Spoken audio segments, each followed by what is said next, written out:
Hello and welcome back to Season 2 of Beantown vs. Big Apple Sports. I am your host, Nico Levasseur, along with my co-hosts, Becker and Alex Green. This is the first time all three of us can be in the studio together.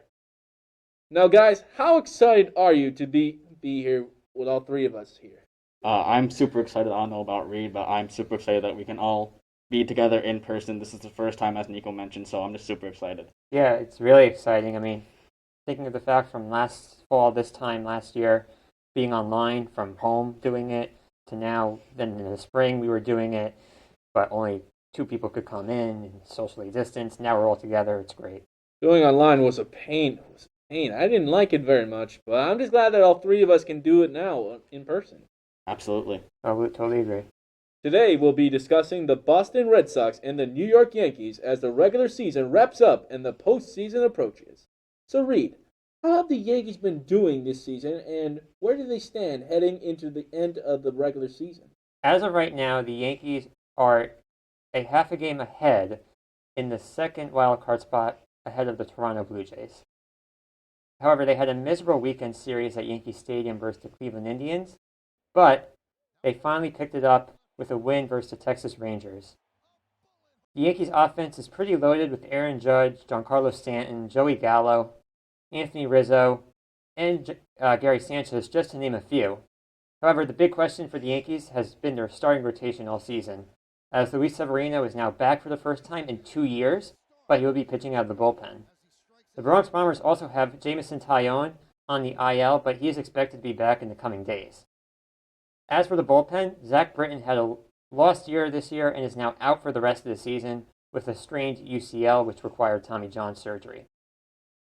The big question out of the bullpen for the Yankees, though, is whether Aroldis Chapman can perform consistently. Yeah, definitely, I agree. I think the biggest question heading to the postseason for the Yankees will be their pitching, both their rotation and their bullpen. And their rotation is going to be who steps up alongside Cole if they end up making the playoffs, and then can Chapman get back to that mid-season form he was at before the All-Star break, because he's been kind of iffy as of late. I would say Kluber might be the guy that could do it, but he had the no-hitter in Texas before he went hurt.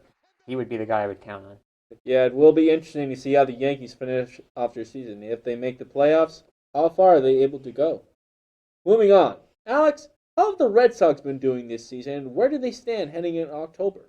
So as of right now, the Red Sox hold the top spot in the AL wild card by 2 games over their rival, the New York Yankees, who just overtook the Blue Jays, as Reed had mentioned. And since Sale has returned from Tommy John surgery, he has actually been very solid. Something to keep an eye on, though, is his workload as the playoffs approach. Sale has not gone above 6 innings since returning, and obviously they're being cautious with him coming back from Tommy John surgery, and they're going to save him for the playoffs. But this is something to watch as the season comes to an end. Since the trade deadline, the bats have been stepping up. Bobby Dolbeck has been solid, and as well as the big bats, Rafael Devers, Xander Bogaerts, JD Martinez. They have all been consistently good all year. And also another guy is Hunter Renfroe. He has been stepping up this season, both in the field and at the plate. He's made some huge plays in the field to get guys going, stealing bases. New addition Kyle Schwarber, who had joined the Sox at the trade deadline, has been solid since the trade deadline. He hasn't been hitting the ball great, but he has a high OPS and he has some timely hits. And like the Yankees, there are some questions with the bullpen. Garrett Whitlock is just as the IL, a 10-day IL recently. And guys like Matt Barnes, who are returning from COVID, have been kind of iffy as of late. So it's going to be like the Yankees, who steps up come playoff time and come in the postseason in the bullpen and in the rotation. And just how far will Sale and the Vault be able to take them, I guess, for the Red Sox. Yeah, for the Red Sox, I would pretty much say, I mean, I was not expecting them. I would say all around baseball wasn't expecting them to be this good this year. I would not count on them to really go far into October. I would say the Astros are going to be right in their way, and the Dodgers for whoever gets to them too. Well, I've been very impressed with how the Red Sox have been playing these past couple of weeks. Just a matter of how the players perform coming playoffs. That's all the time we have for today. Join us next time when we discuss the Patriots, Jets, and Giants as the NFL regular season continues.